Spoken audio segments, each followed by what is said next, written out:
everybody on the 405th. This is Dave, aka Serial Killer. Going to do a little walkthrough here. Basically, what I've done is I've done just a little bit of rondoing on the inside of my chest plate. Here, let's just take a look. Okay. So what I've done is just for the sake of saving time, and I'm glad I did it now because I'm out of resin. I'm going to have to run to the store shortly. So I've rondoed actually, the back half of the chest plate. Don't worry, we're going to do this side right here together. Now, basically what I've done is I used a 50-50 mixture. 50% resin, 50% Bondo on this. And brushed it on. I did not slosh this. This would have made a tremendous mess. Okay, one last thing. Some of you, this may seem like common sense. Other people might go, oh, okay. Liquid resin. Generously comes with a little tube of the hardening agent. Let me show you something. I have to run out for some more. Caps off. Nothing coming out when I squeeze it. Meaning empty. There is like just a drop left in here. When this runs out, so should this. If you have a bunch of this left over, not using enough of this. If you run out of this, and you have a bunch of this left over, using too much of this. Think about it. Just so we can hear what's going on, I'm probably not going to wear a mask. I have the back door open, both garage doors open, and I'm not doing straight resin and glass work. So really, do as I say when I say wear a respirator. Don't do as I do. I've been dealing with this material for years, and it's personal preference. But for the sake of the video, maybe I will put a respirator on, which I have conveniently right here. Now, for people who aren't too familiar with respirators, there's really not much to them. Exchangeable cartridges. Some respirators have one cartridge. Most of them I've dealt with have two. Now, if you're not sure what to buy, there's no need to go search on the internet and whatnot. I would advise against going to like Home Depot and whatnot. People there tend to not know what they're talking about. It's very rare anymore that you run into someone that does. If you go into a safety store, generally places where they sell the bright yellow and orange coats, safety boots and whatnot, they will sell refresher cartridges as well as the whole assembly. Now, all you basically need to know is you want something that would be good for a spray booth, dealing with like xylene chemicals and other aerosol stuff. It's basically automotive paint. If it will tolerate automotive paint, it'll handle this stuff no problem. So that's about it for safety. There's plenty of safety videos up already. Respirator. It's important, especially if you're in a confined space. Now, luckily today, temperature is about 20 degrees. It's about 70 Fahrenheit for everyone in the US. So this should be nice and easy going. No need for a heater today, especially since it is a Rondo mix and not just a resin mix. And what I'll do is I'll just get this mixed up with the liquid resin and we'll get going. Okay, we're pretty well ready to go here. What I'm going to do now is I've got the Rondo mixture ready to go. Roughly 50% Bondo, 50% resin. This is the consistency I'm dealing with right now. It's quite runny, but this is purposely, like I said, for the first coat. I'm just looking to cover everything, solidify it so there's no holes left, and just make it rigid enough so I can separate the chest front and back, and we'll be good to go. Alright, cream hardener. Just knead it up a bit before we use it. And we'll add it in.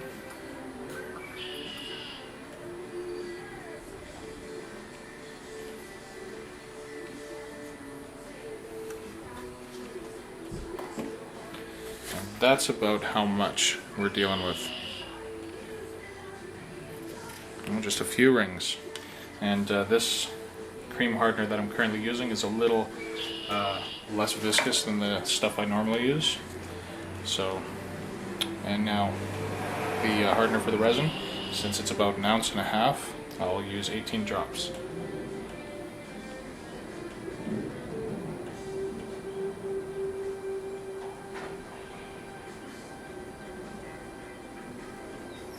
There we go, 18. And now we'll mix it up.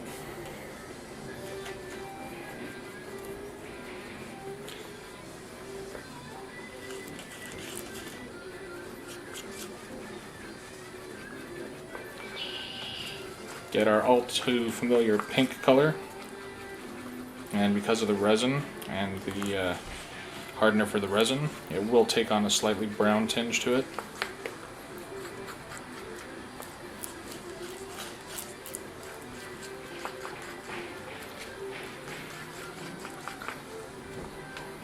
And we should have about 10 minutes to work with this.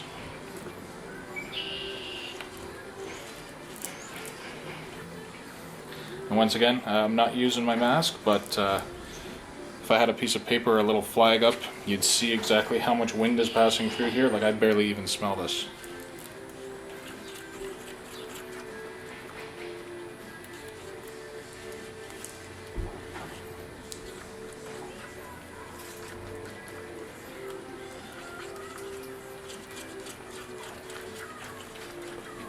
Alright, I'm happy with how much this is mixed now. So I'll just take a piece of paper towel and clean up my chopstick,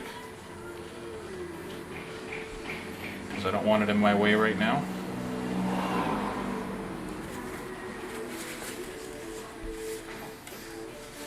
No sense buying a whole bunch of popsicle sticks. I mean, just figure one thing you can use. Just give it a wipe and it's good as new for the next time. Alright, now I'm not going to be dumping the whole amount inside. I'm going to start with a little section, just going to pour it into the little cavity that's over there, and I'm going to work it around with a brush.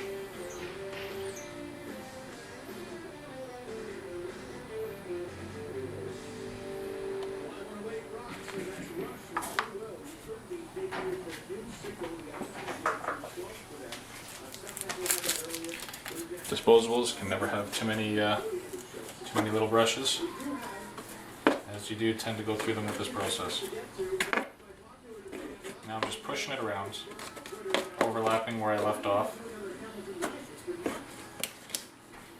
making sure to get the inner sides here, going up on the wall.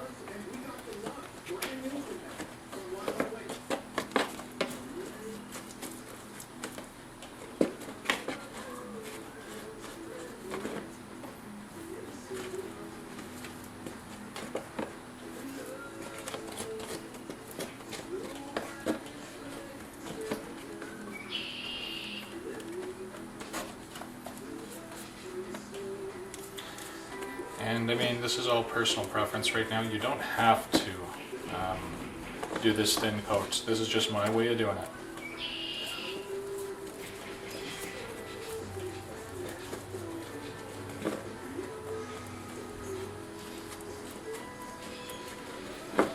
Alright, now just making sure we coat everything. It's easier on its side like this because once it's lying face down, to get under the underside, it's a bit of a pain.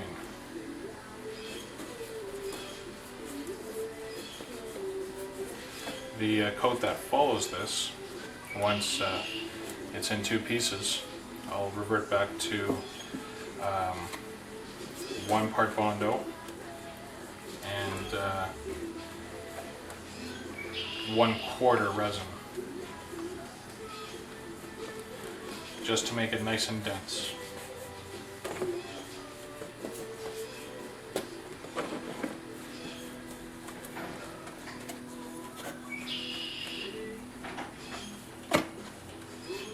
Alright. I'm ready to move this over.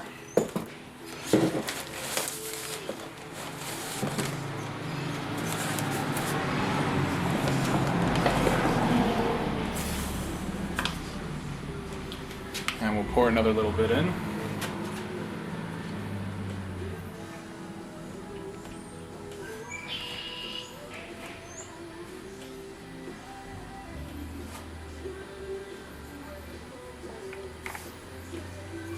And we'll just pick up where we left off. Now we don't have to worry about this underside here because we were smart and we did it while it's on its side.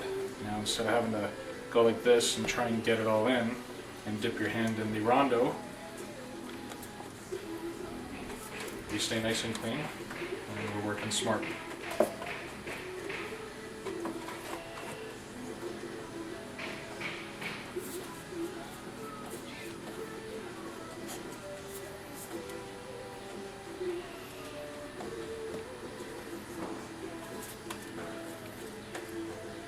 I can barely hear my music, and it's kind of bothering me because normally I like listening to music while I work. Any other way, it drives me insane. So I'm struggling to hear the radio, but remembering that I'm recording this, so.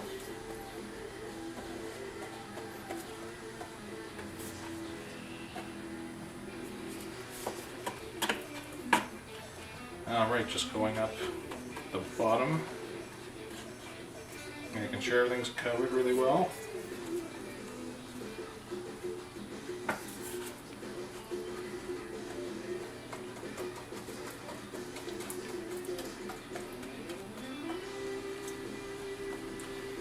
And I'm just really enjoying the weather because it's quite warm today. And it shouldn't be this warm for this time of year for this area.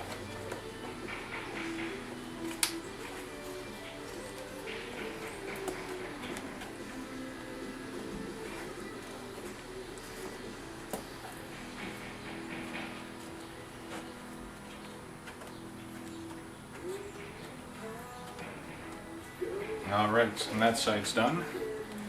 Now, lather, rinse, repeat on this side. Once you develop a flow and you've done a few pieces, it tends to go rather quickly, this whole process. And you just get a feel for how everything is setting up. Like right now, the Rondo has thickened slightly. See, like cold pancake syrup, which is just a little looser than the 3/4 mix should be, or sorry, the 1/4 mix should be.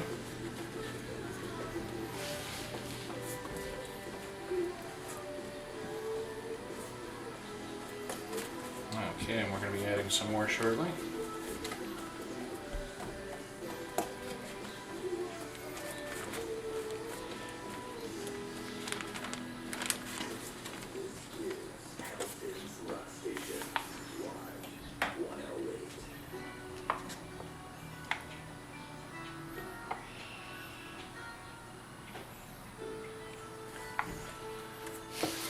Okay.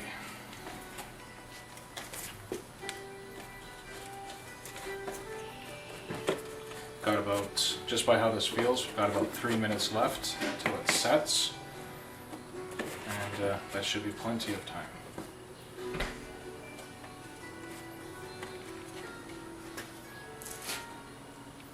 Switch hitter.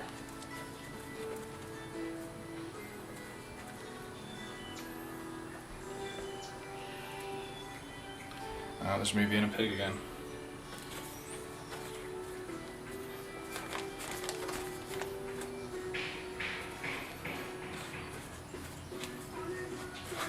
Alright, we're just about ready to turn it on the opposite side.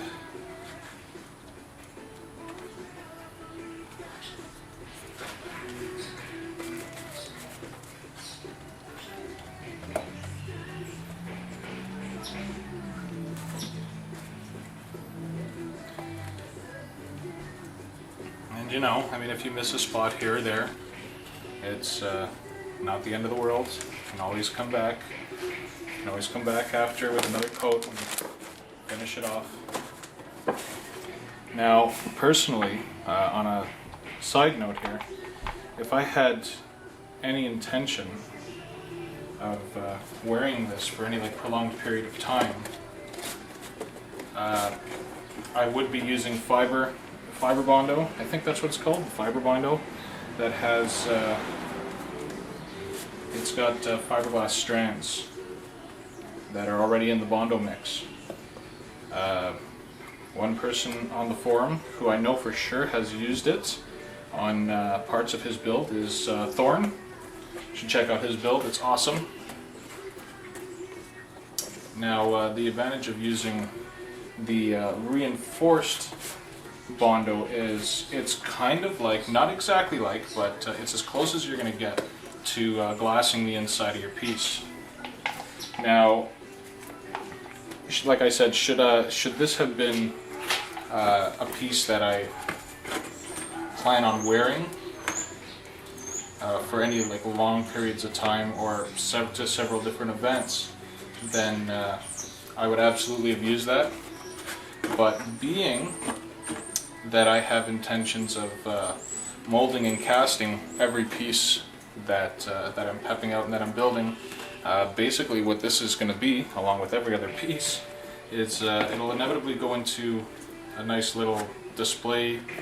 Maybe I'll either fabricate or purchase a dummy, and I'll use that to display the original, because nothing would suck more, personally, than putting all this work into one of these pieces and having it break on you. Because let's be realistic, at the end of the day this is body filler. Yes, it's strong, but it's not that strong. So I'll be much more content sporting a nice and much lighter overall piece that I plan on casting with some smooth on or equivalent products. But that's another chapter for another day. Alright, and this is pretty well covered now. No proverbial stone left unturned. We've got a nice thin layer, and I don't know if you noticed or picked it up on the camera, that last little dab that I put on was gelling up on me. But we look like we're in good shape. What's left now is just basically let this thing cure, which won't take very long. That'll take fully set, probably I'd say about an hour or so. Plan on just laying it out in the sunshine right there, and once it's done, we'll get on to cutting this baby in half and see what we're left with. Okay, it's been about an hour and a half.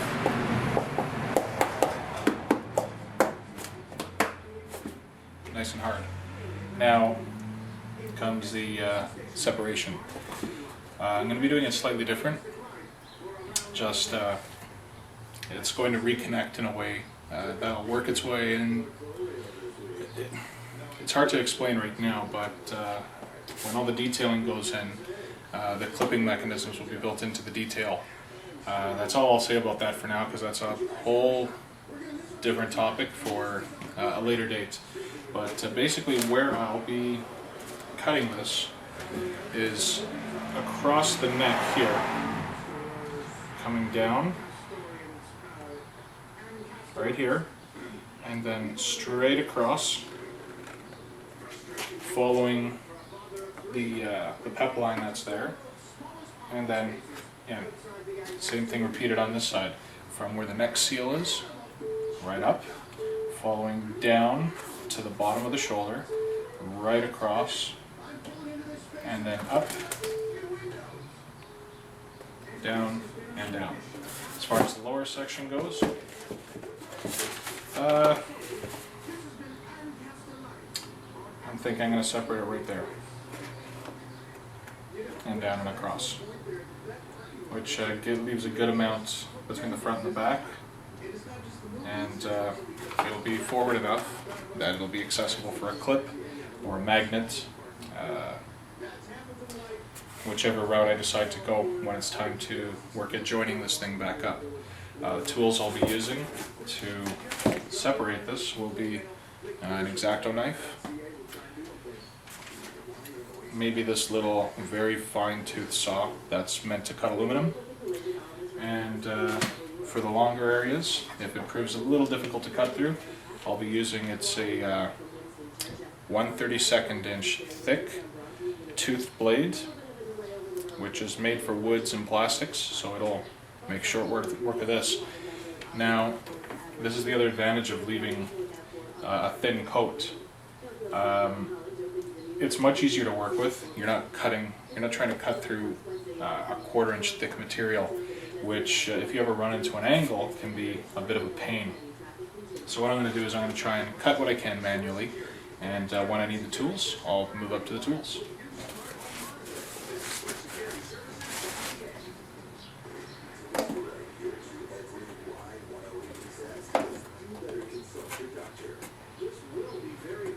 Cutting beautifully. And we're down there.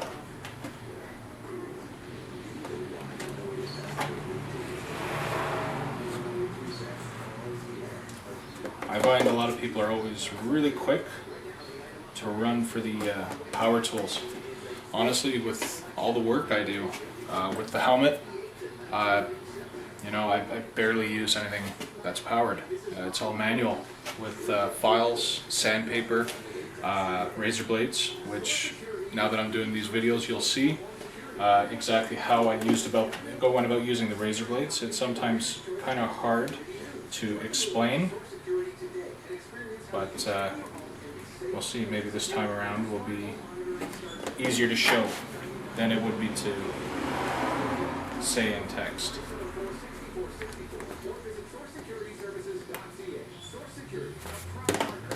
Okay. Through the metal here, where a lot more of the material settled, that's where we're going to need. That's where we're going to need some help from the power tools. So now just cutting on the inside.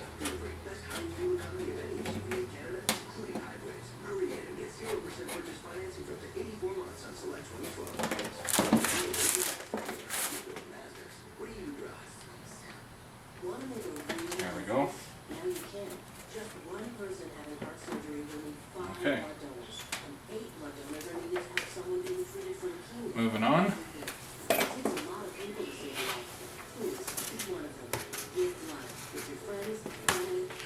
Not too heavy a speed.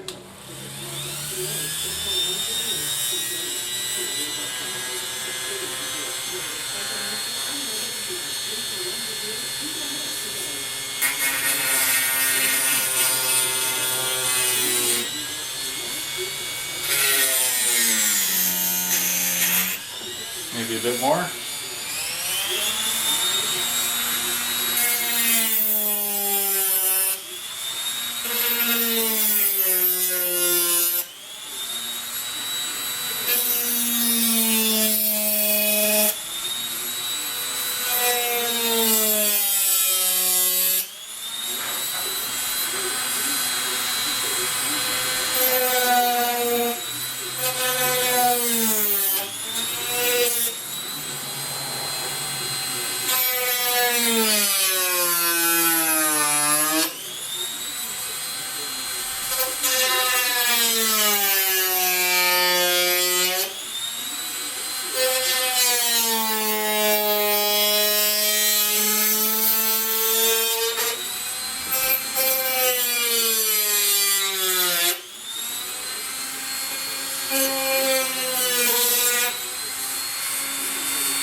And that is how we do that.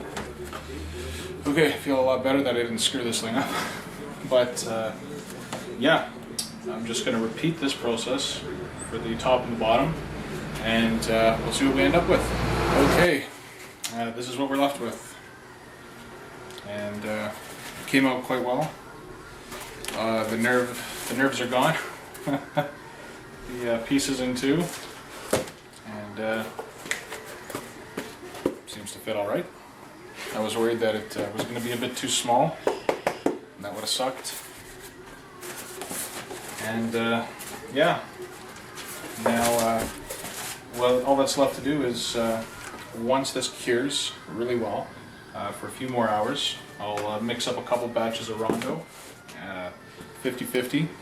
Sorry, not 50-50. It'll be 3 parts Rondo, three parts Bondo to 1 part resin, and it'll give me a nice thick mixture that I can coat the inside of this with, giving some good rigidity. Beyond that, all that's left is the abdominal plates, which I put a stir stick on it. Once again, I'm atrociously lazy, so I didn't put the supports in, but it conforms to the shape that I want it to, like this. And it'll just be a matter of brushing some Rondo in there, and that'll be about it. I don't think there's a real sense of showing the next Rondo coat, just because it's pretty well the same thing as this, just now that it's in 2 pieces we can slush it around, which is easier to a certain extent. You will still use a brush, I do. That's about it. After this, we start working on the outside, and that's where the fun really begins. And yeah, that's about it. As always, any comments, questions, crits, feel free in leaving them. This is Dave, aka Serial Killer from the 405th, leaving you once again